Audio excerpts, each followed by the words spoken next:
every day you and I get bombarded with negative news. Just like the body becomes what we eat, the mind becomes what we're putting in. It is important to listen to stories that not only gives you hope, but also inspires you and uplifts you. In this podcast, we're interviewing experts who will break down the solutions to the world's most pressing problems. And I promise you, if you listen to this podcast, you will not only stay informed, but you will also feel more energy in your life. Welcome to Great.com Talks with.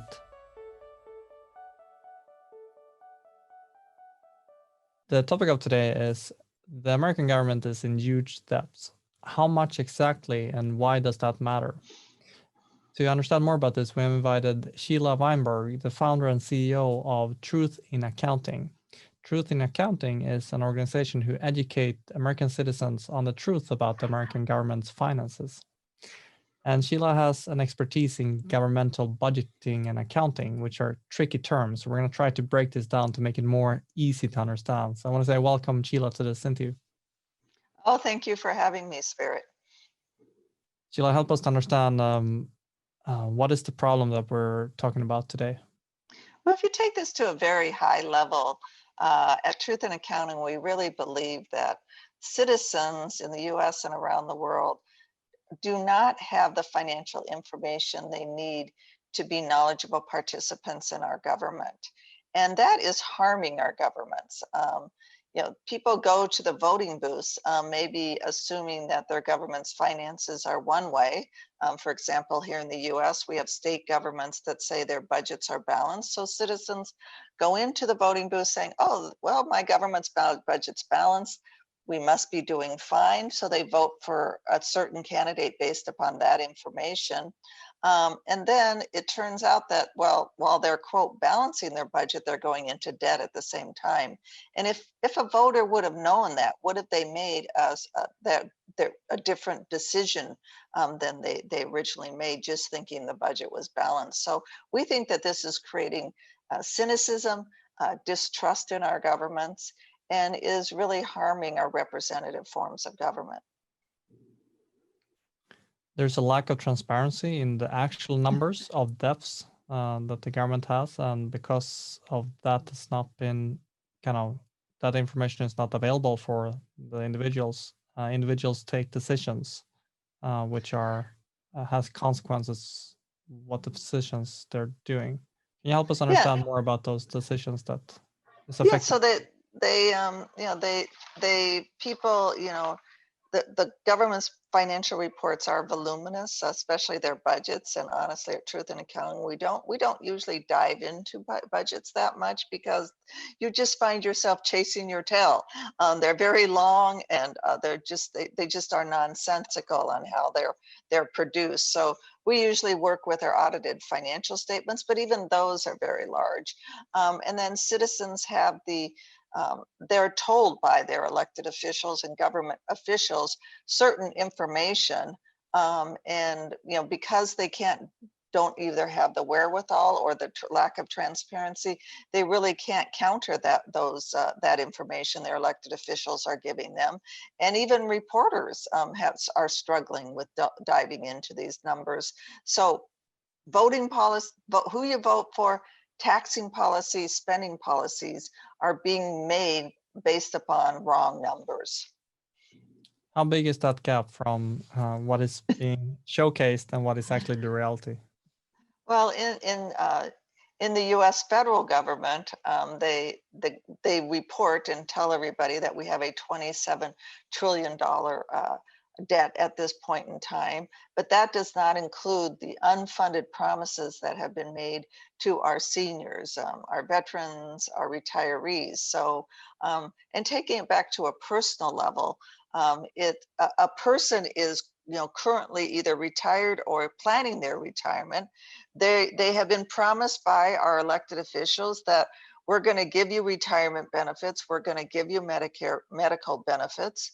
And so they're in their financial planning are thinking, oh, okay, I don't need to plan for those. But the government has not set aside enough money to fund all of these promises they've made. And there's no plan right now to fund all of these promises. So in the future, people will be left with not having the services that they and benefits that they have been promised and counting on. I looked at the website. It's quite clear, the numbers. You have a ticker that you can look at, and that if you look at that ticker, it says that US has published a national debt of 27 trillion, but the truth about the actual debt is 137 trillion. So that's 5 times higher, the actual amount. So that's a big gap, I guess. Yeah, And and you have to think about it again on a personal level of, if you thought you had $2,700 in credit card debt, you would plan a certain way and do your best to pay that off. But what if you really had $133,000 of credit card debt?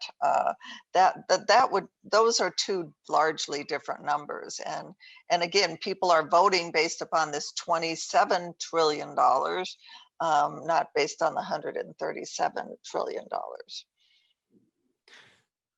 yeah, so that's the problem, I guess. That the information is not correct for the people who are individuals who are making decisions based on that, and help us to understand more how that affects the individuals. What affect? And What? also, so people might be advocating for a certain tax or spending policy. They might say, hey, we need tax cuts, or I want more in my program. Well, you really don't know how much is being spent right now and how much debt you really have. So you don't, if you're advocating additional spending, well, should you really be advocating that? Because the government can't cover the bills it currently has. Should people be advocating for more spending, or should they adjust the promises that have already been made to allow for that more spending? And so people just don't have the information they need to be knowledgeable participants. My inner child is asking, can't they just print more money? How does that work when the government owes a lot of money? What does that mean? And on our website, I have I have two. I hate to be morbid, but two doomsday scenarios, and one of them is and this apparently seems to be where the U.S. is heading, is to print more money. If you go ahead and you print more money, then people, again, who are currently saving and have certain money or earning a certain amount of money, then this causes inflation. And so then their money becomes less valuable. And the more money you print, the less valuable your money becomes. And this is especially important for seniors who have a fixed income. So, they only are making a certain amount of money only have a certain amount of money available a year. Well, if you get into retirement and your groceries before and everything you could handle with, let's say you had $3,000 a month, fixed for your retirement income. But then if everything triples and quadruples in price because the government has printed money, then you're not going to be able to. Your $3,000 isn't going to be enough to pay for your needs when you retire. That's a clear consequence. That's easy to understand. I guess that's what's been happening in other countries. When the currency is you can get so many. $1 can get you so far in other countries, and I guess that's because they've inflated their money so high. That's my Yeah. assumption, at least. Yeah. Yeah, and then the other thing is if the other thing the U.S. is doing both my doomsday scenarios at once. Unfortunately, Okay. they are printing money and they're also borrowing money. So the borrowing money, more and more of the budget is taken. They borrow money, they have to pay people at least the interest on that borrowed money, and the interest rate. I think it was almost $900 billion the U.S. paid in interest last year. Well, that's more than a lot of the programs. That's more than the education department, the environmental department, a lot of departments. And so you can't, instead of using money for expanding those programs, you're having to use that on interest. Are we saying this system is going to crash eventually? Is that what's going to be the consequence? I don't see that the American electorate, the American citizens yet they just seem to be going along and kicking the can down the road. It doesn't seem like they're going, oh, well, this is a problem and we really need to solve this. They're just like, oh, okay, we've always been able to go along, so we'll be able to always go along.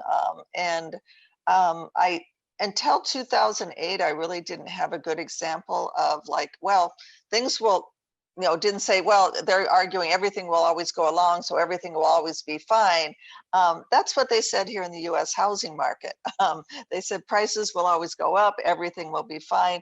And then overnight, things crashed. And, we went into what we call the Great Recession here in the US.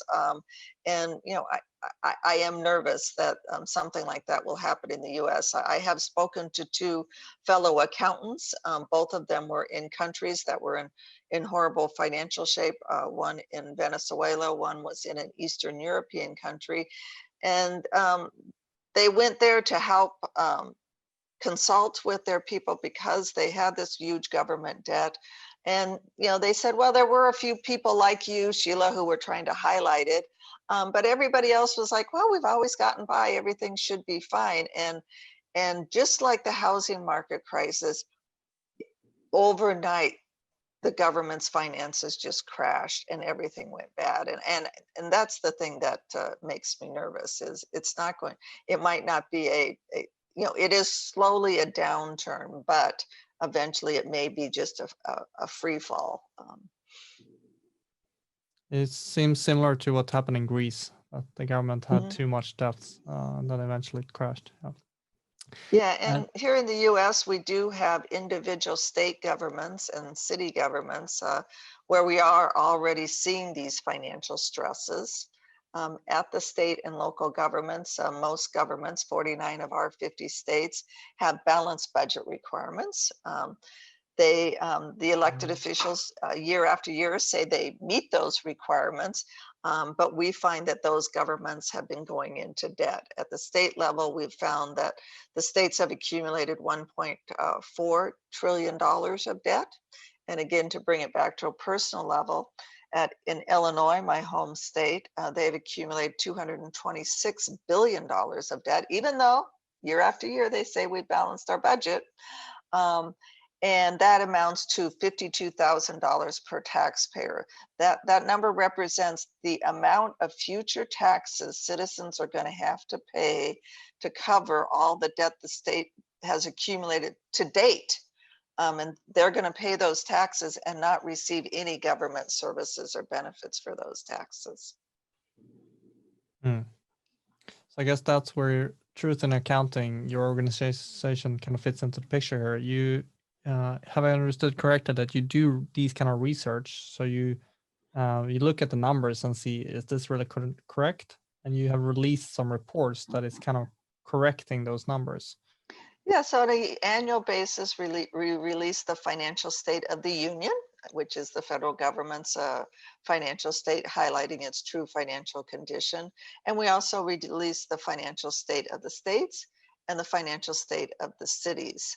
And those reports, again, highlight the debt that elected officials are accumulating, all while saying their budgets are balanced. And again, to take it to a personal level, it would be kind of like Spirit, you and say you have a partner, you both agreed to live within your means, you're not going to overspend.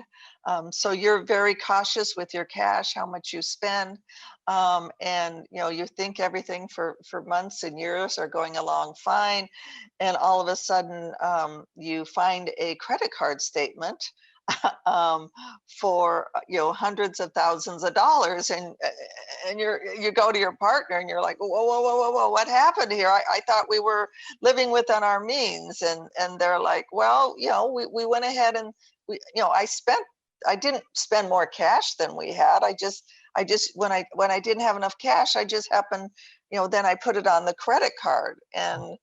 and then you're stuck with this debt. And that's what's going on. The elected officials here in the US and around the world are putting money on, this hidden credit card that citizens are going to be liable for paying for in the future. It's very clear the reports. I looked at one of the report, the Financial State of the Union 2020. It's just 2 pages, quite clear the images. So you make it quite easy for someone who doesn't understand this to understand. And you actually also have something where you can look at each state and see how much each citizen are in depths because of the, if you break it down to citizen per citizen. So there's differences on the map as well. That's interesting, I guess. Yeah, that's on we have a sister website. We have our home website, which is truthandaccounting.org. And then we have a sister website called data-z.org. And the data-z.org, as you said, you can go to your individual state, click on that state, and get a easy to understand 2-page document that tells you exactly each taxpayer's, what we call taxpayer burden, how much the taxpayer is going to be burdened with paying in the future. We do have 11 states that were ahead of the game before the pandemic struck. So they were in fine financial shape at that time. And then you can also do the same on data-z.org. You can do the same for our 75 most populated US cities. You can go and get a 2-page document for there. And then as everybody is under quarantine, we find people have fun. They have the time to go to our create your own chart feature on that website, where you can go in and you can get the historical trend for your individual state on different data series, but you can also compare states. So if you want to compare Illinois, how's Illinois doing compared to Indiana? Or maybe I'm thinking of moving to Texas, so how is it doing compared to Texas? And we have 700 data series in there where you can create charts to compare states and city governments to each other. Maybe that would create engagement where people can actually see their own city. Well, how's it going for my city? I would like to know that. Yeah. Yeah, and we're trying to get, we're right now, we work with in the US, we have accounting standards boards. So the federal government here has its own accounting standard board. Corporations have which is FASB, which people may know of, the Financial Accounting Standards Board. And then we have the Governmental Accounting Standards Board. And we're always trying to work with those accounting standards boards to require state and local governments and the federal government to be more transparent about their numbers. We did have success at the state and local level, where previously, and the reason we started the financial state of the states and financial state of the cities is because state governments and city governments were not required. In fact, they were required to not put their pension credit card debt on their statements and their retiree healthcare credit card debt on their statements. So we worked with them and others for years to change that rule. And we fortunately got that rule. So the governments are being more transparent in that area. You're saying that's another thing that you're also doing at the same time. You're working with the actual governments to change some of the rules that is blocking transparency. Yeah, and right now the government's budget, the state and local government's budget, they segregate the budget. And the biggest segregation and the biggest fund, they segregate it into funds.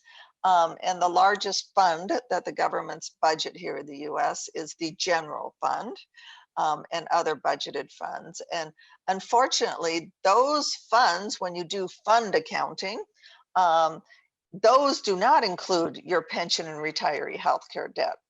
And this is critical because the people who do the budgeting and the citizens look at this general fund and they will see that it has a surplus. But again, it's because their bank account has a surplus. They're not looking at their credit card debt.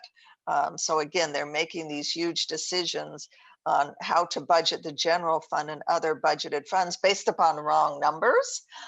So right now that's our big push right now, is to get to the governments to be required to have to report the general fund on, us boring accountants call accrual accounting, full accrual accounting. So they would have to put this credit card debt, and they couldn't pretend that they have a surplus in their general fund when they have all this debt at the same time.